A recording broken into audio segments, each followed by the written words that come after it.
Hi friends, welcome back to my channel. ಎಲ್ಲರೂ ಹೇಗಿದ್ದೀರಾ?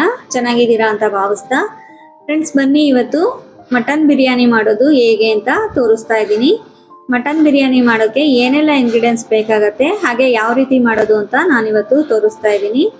Friends, mutton biryani ಅಂದರೆ ಯಾರಿಗೆ ಇಷ್ಟ ಆಗಲ್ಲ ಅಲ್ವಾ? ತುಂಬ ರುಚಿಯಾಗಿರುತ್ತೆ. ಬನ್ನಿ ಈಗ ಹೇಗೆ ಮಾಡೋದು, ಏನೇನು ಬೇಕಾಗತ್ತೆ ಅಂತ ನೋಡ್ಕೊಂಬರೋಣ.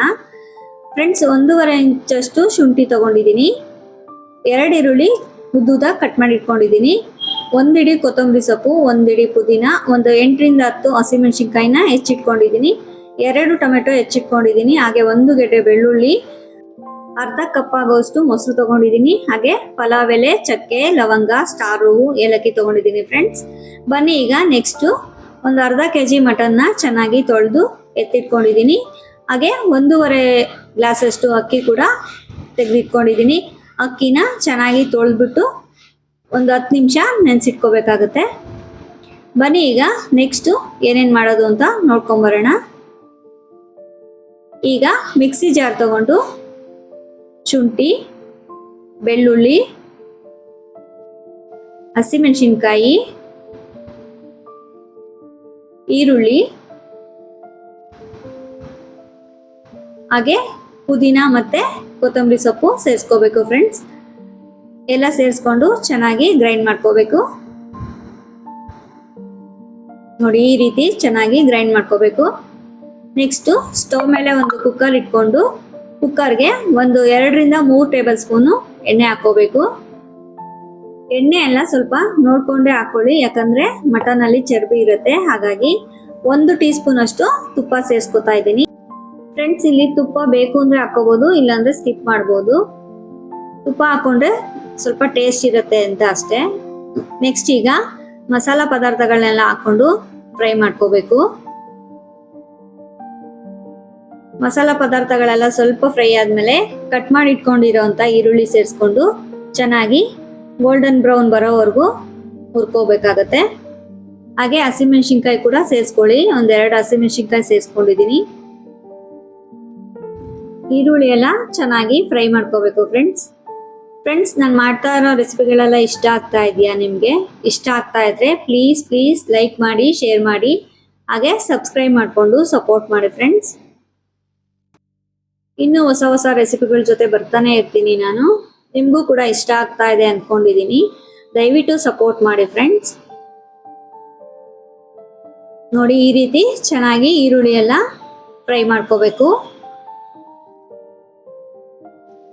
ನೆಕ್ಸ್ಟ್ ಈಗ ಈರುಳ್ಳಿ ಎಲ್ಲ ಫ್ರೈ ಆದಮೇಲೆ ಕೊತ್ತಂಬರಿ ಸೊಪ್ಪು, ಪುದೀನ ಕೂಡ ಸೇರಿಸ್ಕೊಂಡು ಫ್ರೈ ಮಾಡ್ಕೋಬೇಕು. ಕೊತ್ತಂಬರಿ ಸೊಪ್ಪು, ಪುದೀನ ಎಲ್ಲ ಫ್ರೈ ಆದಮೇಲೆ ಕಟ್ ಮಾಡಿ ಇಟ್ಕೊಂಡಿರೋಂಥ ಟೊಮೆಟೊ ಕೂಡ ಸೇರಿಸ್ಕೊಂಡು ಸ್ವಲ್ಪ ಚೆನ್ನಾಗಿ ಫ್ರೈ ಮಾಡ್ಕೋಬೇಕು. ನೋಡಿ, ಈಗ ಟೊಮೆಟೊ ಎಲ್ಲ ಚೆನ್ನಾಗಿ ಫ್ರೈ ಆಗ್ತಾ ಇದೆ. ನೆಕ್ಸ್ಟ್ ಇವಾಗ ನಾವು 1 ಟೀ ಸ್ಪೂನ್ ಅಷ್ಟು ಉಪ್ಪು ಸೇರಿಸ್ಕೊಳ್ಳೋಣ. ರುಚಿಗೆ ಎಷ್ಟು ಬೇಕೋ ಅಷ್ಟು ನೋಡಿಕೊಂಡು ಸೇರಿಸ್ಕೋಬೇಕಾಗತ್ತೆ. 1 ಟೀ ಸ್ಪೂನ್ ಅಷ್ಟು ಉಪ್ಪು ಸೇರಿಸ್ಕೊಳ್ಳೋಣ. ನೆಕ್ಸ್ಟ್ 1/4 ಟೀ ಸ್ಪೂನ್ ಅಷ್ಟು ಅರಿಶಿಣದ ಪುಡಿ ಹಾಕೊಳ್ಳೋಣ. ಹಾಗೆ 1/4 ಟೀ ಸ್ಪೂನ್ ಅಷ್ಟು ಅಚ್ಚ ಖಾರದ ಪುಡಿ,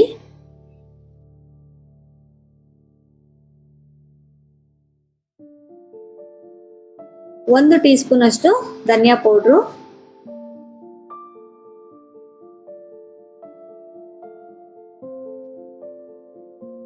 ಎಲ್ಲ ಹಾಕೊಂಡು ಚೆನ್ನಾಗಿ ಮಿಕ್ಸ್ ಮಾಡ್ಕೋಬೇಕು. ಫ್ರೆಂಡ್ಸ್, ಇಲ್ಲಿ ಮಟನ್ ಹಾಕಿ ನಾನು ಫ್ರೈ ಮಾಡಿರೋದು ಕ್ಲಿಪ್ಪಿಂಗ್ ಮಿಸ್ ಆಗಿದೆ. ಹಾಗಾಗಿ ಈ ಟೈಮಲ್ಲಿ ತೊಳೆದಿಟ್ಕೊಂಡಿರೋಂಥ ಮಟನ್ ಕೂಡ ಸೇರಿಸ್ಕೊಂಡು ಚೆನ್ನಾಗಿ ಫ್ರೈ ಮಾಡ್ಕೋಬೇಕು.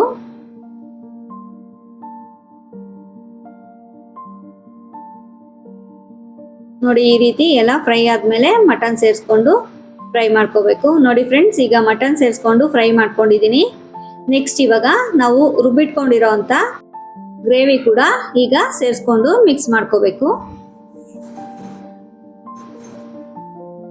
ನೋಡಿ, ಈ ರೀತಿ ಚೆನ್ನಾಗಿ ಮಿಕ್ಸ್ ಮಾಡಿಕೊಂಡ್ರೆ ಟೇಸ್ಟ್ ತುಂಬ ಚೆನ್ನಾಗಿರುತ್ತೆ. ಮಟನ್ ಎಲ್ಲ ಸ್ವಲ್ಪ ಈ ಟೈಮಲ್ಲೇ ಚೆನ್ನಾಗಿ ಬೇಯಿಸ್ಕೋಬೇಕು.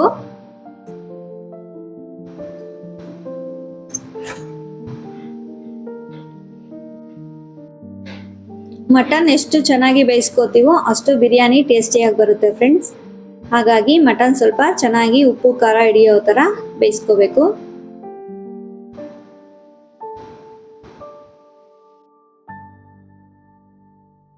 ನೋಡಿ ಆಲ್ರೆಡಿ ನಾನು ಅಕ್ಕಿನ ನೆನೆಸಿಟ್ಕೊಂಡಿದ್ದೀನಿ, ಸೈಡಲ್ಲಿ ಕಾಣಿಸ್ತಾ ಇದೆ ನಿಮಗೆ.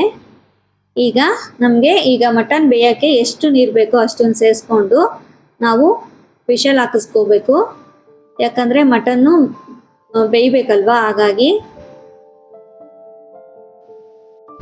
ನೋಡಿ ಈಗ ಒಂದು ಅರ್ಧ ಕಪ್ಪಷ್ಟು ಮೊಸರು ಕೂಡ ಸೇರಿಸ್ಕೊತಾ ಇದ್ದೀನಿ. ಎಲ್ಲ ಸೇರಿಸ್ಕೊಂಡು ಚೆನ್ನಾಗಿ ಮಿಕ್ಸ್ ಮಾಡ್ಕೋಬೇಕು.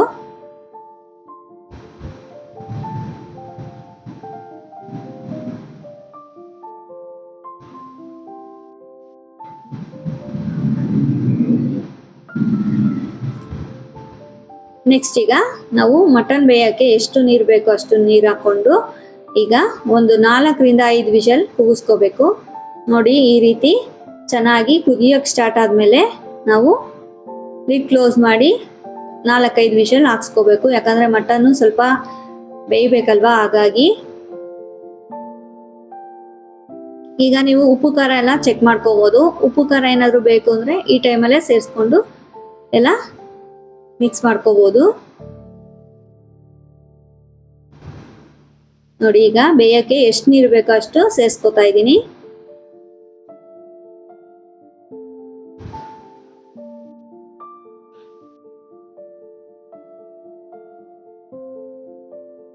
ಫ್ರೆಂಡ್ಸ್, ಇಲ್ಲಿ 1.5 ಗ್ಲಾಸ್ ಅಷ್ಟು ಅಕ್ಕಿ ತಗೊಂಡಿದ್ದೀನಿ. ಹಾಗೆ 3 ಗ್ಲಾಸ್ ಅಷ್ಟು ನೀರು ಸೇರಿಸ್ಕೊಂಡಿದ್ದೀನಿ. ನಿಮ್ಗೇನಾದರೂ ಬಿರಿಯಾನಿ ಉದುದ್ರಾಗಿ ಬರಬೇಕು ಅಂದರೆ ನೀರು ಸ್ವಲ್ಪ ಕಡಿಮೆ ಸೇರಿಸ್ಕೋಬೋದು. ಇಲ್ಲ ನಮಗೆ ಸ್ವಲ್ಪ ಮೆದುವಾಗೆ ಬರಬೇಕು ಅಂತಂದರೆ ನೀವು ಒಂದು ಅರ್ಧ ಗ್ಲಾಸ್ ನೀರು ಜಾಸ್ತಿ ಕೂಡ ಹಾಕೋಬೋದು.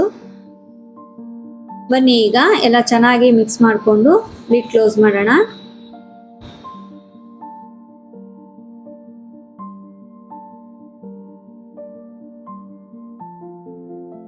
ಮಟನ್ ಬೇಯೋಕ್ಕೆ ಒಂದು 3 ರಿಂದ 4 ವಿಷಲ್ ಆಗಬೇಕು.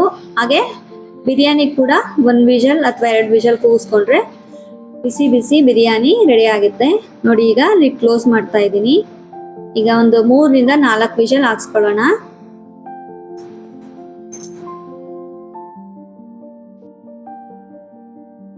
ನೋಡಿ ಈಗ ಅಕ್ಕಿ ಕೂಡ ಇಲ್ಲಿ ಚೆನ್ನಾಗಿ ತೊಳೆದ್ಬಿಟ್ಟು ನೆನೆಸಿಟ್ಕೊಂಡಿದ್ದೀನಿ. ನಾವೆಲ್ಲ ಒಗ್ಗರಣೆ ಮಾಡ್ಕೊಂಡ್ಮೇಲೆ ಅಕ್ಕಿನ ತೊಳೆದು ನೆನೆಸಿಟ್ಕೋಬೇಕು. ನೋಡಿ ಈಗ ವಿಷಲ್ ಆಗ್ತಾ ಇದೆ.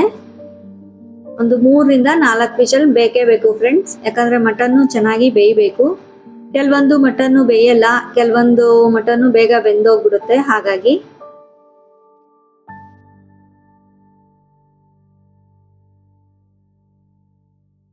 ನೋಡಿ ಈಗ ವಿಷಲ್ ಆಗ್ತಾ ಇದೆ.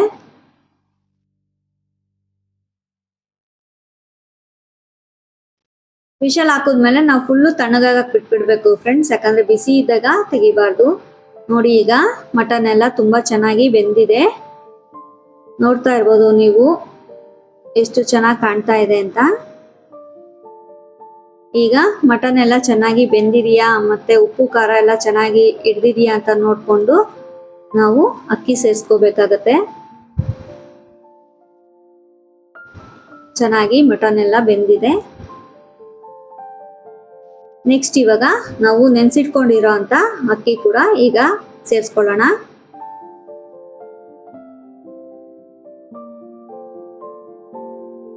ಅಕ್ಕಿ ಎಲ್ಲ ಸೇರಿಸ್ಕೊಂಡ್ಮೇಲೆ ಒಂದ್ಸರಿ ಚೆನ್ನಾಗಿ ತಿರುಗಿಸ್ಕೋಬೇಕು.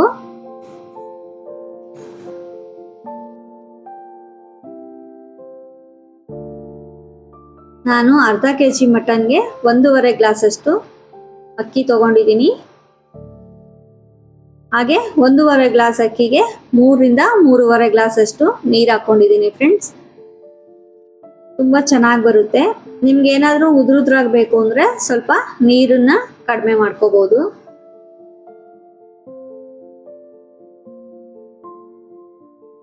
ನಮಗೆ ಮಟನ್ ಬಿರಿಯಾನಿ ಸ್ವಲ್ಪ ಮೆದುವಾಗೇ ಇರಬೇಕು. ಹಾಗಾಗಿ ನೋಡಿ ಈಗ ಲಿಡ್ ಕ್ಲೋಸ್ ಮಾಡಿ ಒಂದು 2 ವಿಷಲ್ ಹಾಕಿಸ್ಕೊಳ್ಳೋಣ.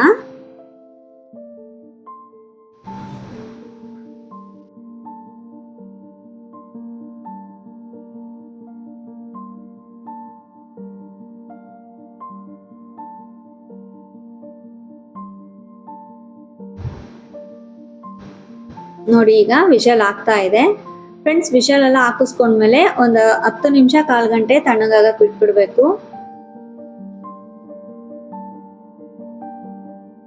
ನೋಡಿ ಈಗ ವಿಷಲ್ ತಣ್ಣಗಾಗಿದೆ. ಈಗ ಬಿಸಿ ಬಿಸಿ ಮಟನ್ ಬಿರಿಯಾನಿ ಕೂಡ ರೆಡಿ ಆಗಿದೆ. ನೋಡ್ತಾ ಇರ್ಬೋದು ಎಷ್ಟು ಚೆನ್ನಾಗಿ ಕಾಣ್ತಾ ಇದೆ ಅಂತ.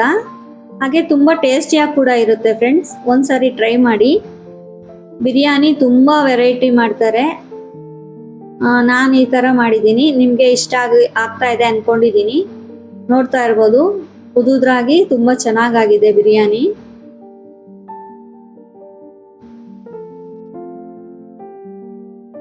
ಮಟನ್ ನಾವು ಎಷ್ಟು ಚೆನ್ನಾಗಿ ಬೇಯಿಸ್ಕೋತೀವೋ ಅಷ್ಟು ತುಂಬ ಟೇಸ್ಟಿಯಾಗಿ ಬರುತ್ತೆ ಬಿರಿಯಾನಿ. ಮಟನ್ ಬೆಂದಿಲ್ಲ ಅಂದರೆ ಬಿರಿಯಾನಿ ಚೆನ್ನಾಗಿರಲ್ಲ ಫ್ರೆಂಡ್ಸ್. ಹಾಗೆ ತಿನ್ನೋ ಕೂಡ ಆಗಲ್ಲ. ಹಾಗಾಗಿ ನೀವು ಮಟನನ್ನು ನೋಡಿಕೊಂಡು 3ರಿಂದ 4 ವಿಷಲ್ ಹಾಕಿಸ್ಕೊಂಡ್ಮೇಲೆ ರೆಡಿ ಮಾಡ್ಕೋಬೇಕು. ನೋಡಿ ಫ್ರೆಂಡ್ಸ್, ಬಿಸಿ ಬಿಸಿ ಮಟನ್ ಬಿರಿಯಾನಿ ರೆಡಿಯಾಗಿದೆ. ಹಾಗೆ ತುಂಬ ಟೇಸ್ಟಿಯಾಗಿ ಕೂಡ ಇತ್ತು ಫ್ರೆಂಡ್ಸ್. ನೀವು ಒಂದ್ಸರಿ ಟ್ರೈ ಮಾಡಿ.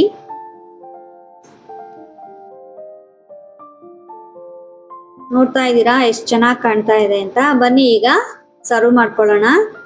ನೋಡಿ ಬಿಸಿ ಬಿಸಿ ಮಟನ್ ಬಿರಿಯಾನಿ ಬ್ಯಾಟಿಂಗ್ ಮಾಡೋಕ್ಕೆ ರೆಡಿ ಆಗಿದೆ ಫ್ರೆಂಡ್ಸ್. ನಿಮ್ಗೇನಾದರೂ ಈ ರೆಸಿಪಿ ಇಷ್ಟ ಆದರೆ ಪ್ಲೀಸ್ ಲೈಕ್ ಮಾಡಿ, ಶೇರ್ ಮಾಡಿ, ಹಾಗೆ ಸಬ್ಸ್ಕ್ರೈಬ್ ಮಾಡಿಕೊಂಡು ಸಪೋರ್ಟ್ ಮಾಡಿ ಫ್ರೆಂಡ್ಸ್. ಇನ್ನೂ ಹೊಸ ರೆಸಿಪಿಗಳನ್ನ ಟ್ರೈ ಮಾಡ್ತಾನೆ ಇರ್ತೀನಿ ಅಂತ ಹೇಳ್ತಾ, ಬನ್ನಿ ಈಗ ಬ್ಯಾಟಿಂಗ್ ಮಾಡೋಕ್ಕೆ ಎಲ್ಲ ರೆಡಿ ಮಾಡ್ಕೊಂಡಿದ್ದೀನಿ. ಹಾಗೆ ಇದ್ರ ಜೊತೆ ಸ್ವಲ್ಪ ಮೊಸರು ಬಜ್ಜಿ ಮಾಡಿಕೊಂಡ್ರೆ ತುಂಬ ಚೆನ್ನಾಗಿರುತ್ತೆ ಫ್ರೆಂಡ್ಸ್. ಬಿಸಿ ಬಿಸಿ ಮಟನ್ ಬಿರಿಯಾನಿ ಸವಿಯಲು ರೆಡಿಯಾಗಿದೆ ಫ್ರೆಂಡ್ಸ್. ಓಕೆ ಫ್ರೆಂಡ್ಸ್, ಈ ರೆಸಿಪಿ ನಿಮ್ಗೆ ಏನಾದರೂ ಇಷ್ಟ ಆದರೆ ಪ್ಲೀಸ್ ಲೈಕ್ ಮಾಡಿ, ಶೇರ್ ಮಾಡಿ, ಹಾಗೆ ಸಬ್ಸ್ಕ್ರೈಬ್ ಮಾಡಿಕೊಂಡು ಸಪೋರ್ಟ್ ಮಾಡಿ ಫ್ರೆಂಡ್ಸ್. ಇನ್ನು ಹೊಸ ವಿಡಿಯೋ ಜೊತೆ ಬರ್ತಾನೆ ಇರ್ತೀನಿ ಅಂತ ಹೇಳ್ತಾ, ಥ್ಯಾಂಕ್ ಯು ಫಾರ್ ವಾಚಿಂಗ್.